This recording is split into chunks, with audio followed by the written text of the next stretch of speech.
আসসালামু আলাইকুম। আজকে আমরা দেখব কিভাবে লোড ক্যালকুলেশন করা যায়। আমরা স্ল্যাব, বিম, কলাম, ফুটিং বা যে কোনো কিছুরই লোড ক্যালকুলেশন একই পদ্ধতিতে করব যেন আমরা সহজে বুঝতে পারি। তাহলে এখানে আমাদের একটা স্ল্যাব দেয়া আছে, যে এখানে থিকনেস দেয়া আছে কি 6 ইঞ্চি এবং কাস্টিং ওয়েট আমরা বের করতেছি। প্রথমে ডেড লোড বের করতেছি।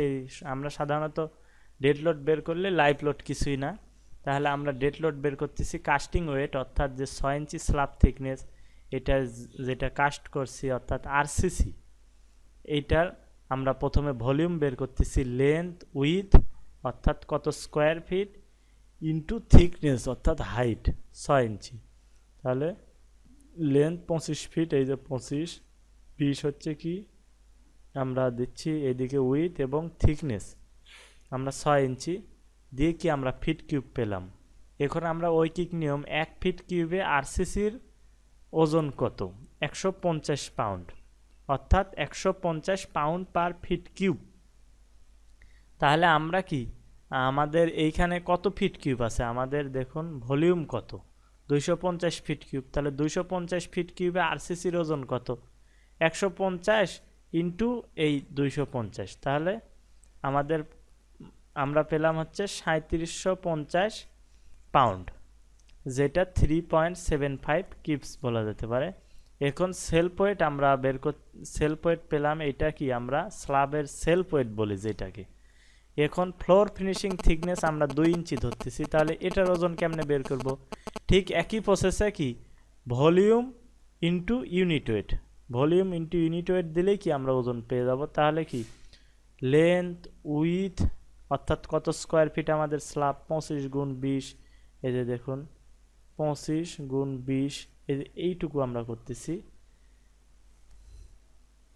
ইন্টু থিকনেস বা হাইট, তাহলে আমরা ফিট কিউব পেলাম। এখন 1 ফিট কিউব টাইলসের ওয়েট কত 130 পাউন্ড, তাহলে এত ফিট কিউব টাইলসের ওয়েট কত আমরা শুধু কি ভলিউম ইন্টু ইউনিট ওয়েট দিয়ে কি আমরা ওজনটা বের করতেছি।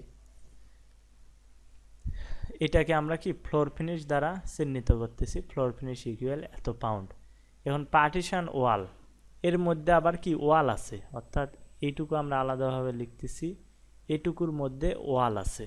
তাহলে এই ওয়াল কতটুকু দেখুন, এই দিকে ওয়াল গেছে এই দিকে ওয়াল গেছে, অর্থাৎ 25 12.5 12.5 25 আর এদিকে 10 35 ফিট। তাহলে পার্টিশন ওয়াল লেন্থ 35 ফিট, ওয়াল হাইট দেয়া আছে 9.5 ফিট এবং ওয়াল থিকনেস আমরা 6 ইঞ্চি পাচ্ছি, 1 ইঞ্চি প্লাস্টার ধরা আছে, যাই হোক এখন 6 ইঞ্চি। এখন আগে কি ভলিউম বের করতেছি, লেন্থ উইথ হাইট ভলিউম পাচ্ছি, তাহলে কি 1 ফিট কিউবে ওয়ালের ওজন কত 120 পাউন্ড, তাহলে এত ফিট কিউবে অর্থাৎ এই যে এত ফিট কিউবে ওয়ালের ওয়েট কত ভলিউম ইন্টু ইউনিট ওয়েট দিয়ে আমরা কত পাচ্ছি এত পাউন্ড। এখন আমরা সব কিছু যোগ দিয়ে দিলেই হয়ে যাচ্ছে। তাহলে আমরা যে কোনো জিনিসের ওজন যেটা দাঁড়িপাল্লাতে মাপা যায় না, সেটা কি আমরা ইউনিট ওয়েট দ্বারা সহজেই আমরা ওজনটা বের করতে পারি।